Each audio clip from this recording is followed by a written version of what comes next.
And this week, without any segue, it's just he was casting out a demon as the effect of a person who has a powerful prayer life, demonstrating what a powerful prayer life does. It defeats your enemy.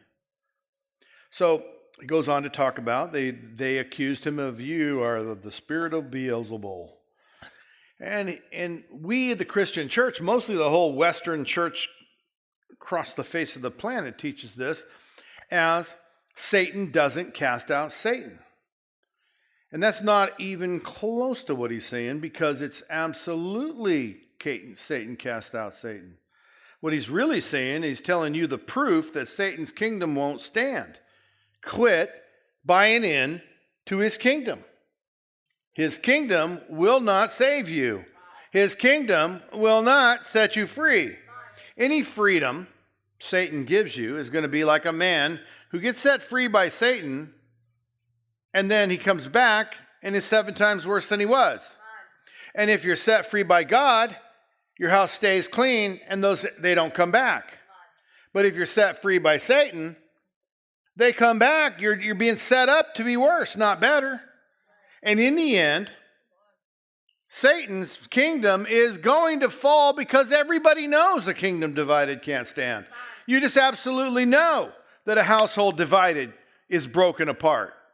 Any of you who are the children of divorce, or you've had divorces yourself, know that when a kingdom is divided, it doesn't stand. It falls apart. All the security of that household falls apart. The kids lose it all. The household is destroyed. This is how the kingdoms work. And there's 2 kingdoms. But there's not 2 kingdoms fighting equally against each other. The kingdom of Satan is placed here. His authority is given. His workings are ordained by God. There's only one kingdom that will be eternal goodness for you. And there's another one that's going to fall. They're seeing the kingdom of God, calling it the kingdom of Satan. He's differentiating for you in these verses that there's 2. Don't you know one will fall? Because it's against itself. If you were to study religions in the world, I don't care how far back you can go to the written word or the written language, hieroglyphics. Every one of those witch doctor religions, voodooist, Satan, evil spirit believing religions, you went to the witch doctor, the high priest of the witch kingdom, and they cast out demons for you. They protected you from the demons. Go to anywhere in the third world today, and you would go to the shaman or the witch doctor or the leader of the demonology to keep the evil spirits off you. And he would do his little thing with smoke and mirrors and things, and he would keep them off you. Today in our world, right here around us, we're surrounded by people who call themselves witches. And a few years back, I did a tent meeting out at Nelson Field, and you walk up, and as you're entering, you see these little crow feathers and these little skulls of a rat, and you see these little things as they're trying to do something because they think we're in 2 kingdoms against each other. And you know what? We are, because people inside the tent believe that these 2 kingdoms are equal. And they try to keep a foot in each kingdom. I want to be in the tent worshiping God because I definitely want his kingdom. But then again, I want the world system where everything's about money and possession and comfort and taking care of myself and making sure my kids are taken care of, that I provide.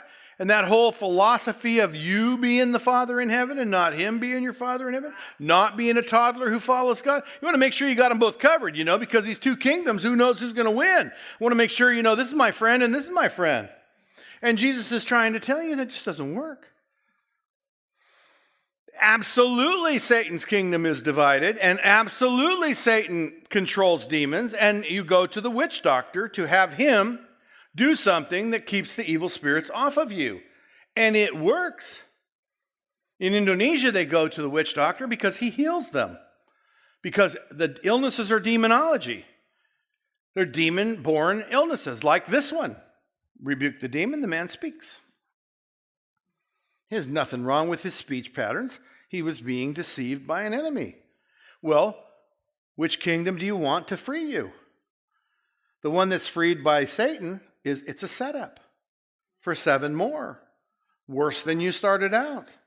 And I got to tell you, I minister to people who have spent their whole life digging a hole, man. I'm going to get free, and they just keep digging a hole and going deeper. And they're down in the bottom of a pit digging another hole because this hole's going to get them free. I'm eventually going to get free by digging a hole and going deeper.